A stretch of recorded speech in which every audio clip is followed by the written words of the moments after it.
Selamat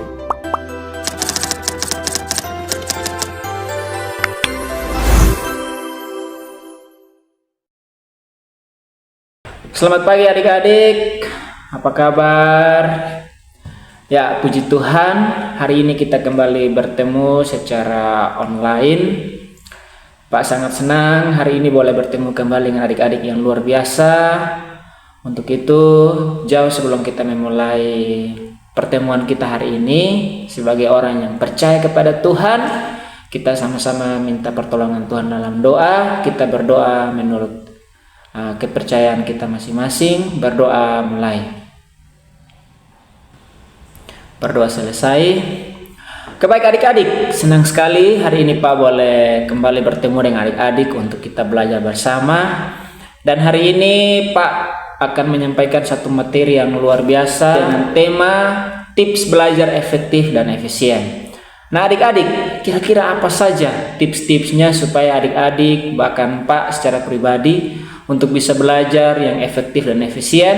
Kita akan belajar bersama-sama. Ada beberapa hal yang akan Pak sampaikan. Tips yang pertama yaitu menetapkan tujuan. Nah adik-adik, hal yang paling pertama adalah kita harus punya tujuan yang jelas.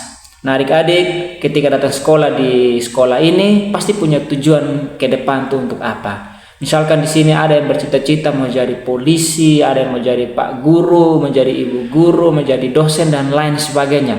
Nah adik-adik, hal yang paling pertama adalah harus punya tujuan yang jelas. Jadi adik-adik mulailah menetapkan tujuan atau target yang ingin dicapai dari belajar. Misalkan begini adik-adik, saya mau jadi guru. Nah dalam hal belajar saya harus punya tujuan yang jelas, yaitu misalkan saya jadi guru bahasa Inggris, berarti satu minggu misalkan saya hafal kosakata dalam bentuk bahasa Inggris misalkan 2 atau 3 kalimat, sehingga terus membantu kita atau membantu saya dalam proses belajar bahasa Inggris untuk mencapai tujuan saya menjadi guru bahasa Inggris. Jadi adik-adik, hal yang paling pertama harus punya tujuan yang jelas. Misalkan dalam 1 minggu ke depan atau dalam 1 bulan ke depan atau di kelas 2 sekarang, beta mau jadi apa, beta mau belajar tentang apa, itu harus punya tujuan atau target yang jelas. Itu yang pertama. Yang kedua, mengatur jadwal belajar. Nah adik-adik harus punya jadwal supaya menolong adik-adik ketika di rumah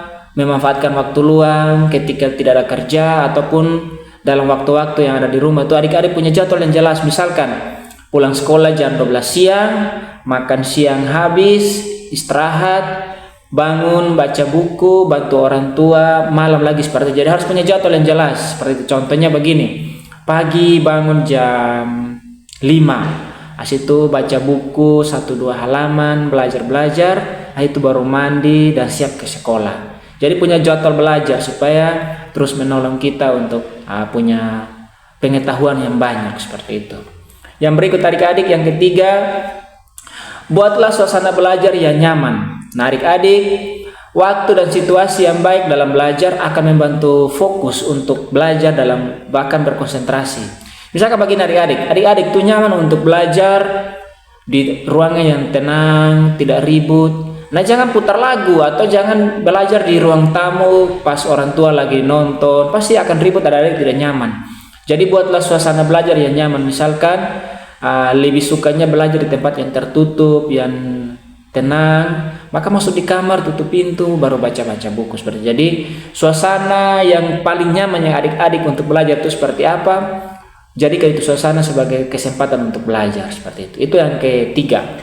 Yang berikut adik-adik, dalam belajar usahakan supaya memahami bukan menghafal.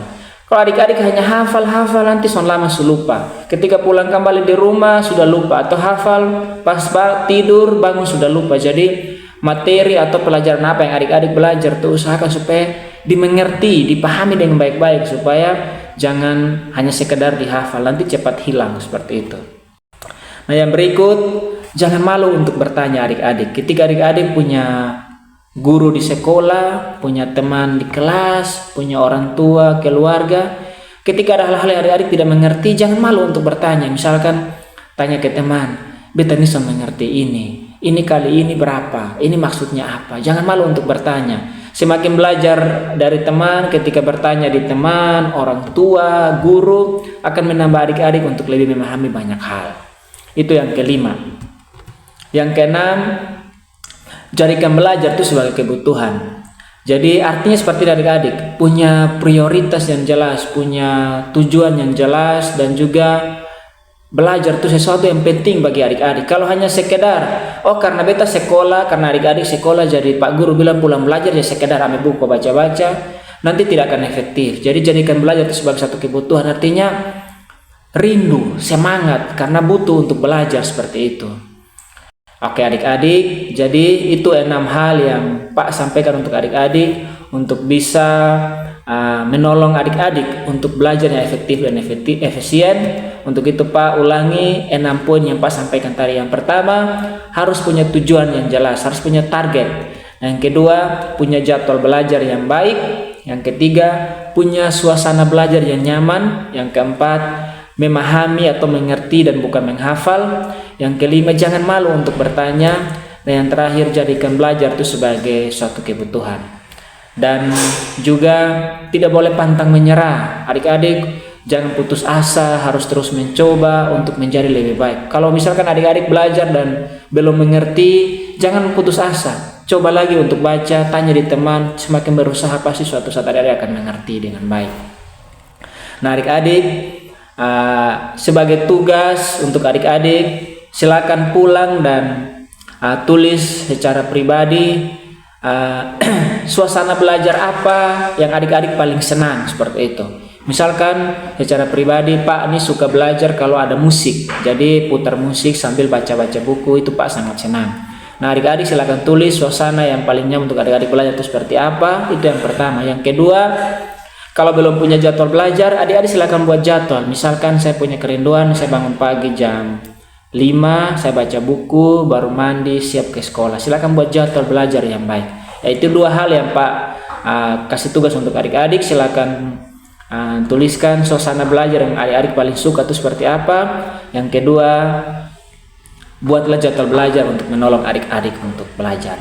Baik, terima kasih adik-adik. Ini yang bisa Pak sampaikan. Sampai jumpa di pertemuan berikut. Tuhan memberkati kita semua. Shalom, selamat pagi.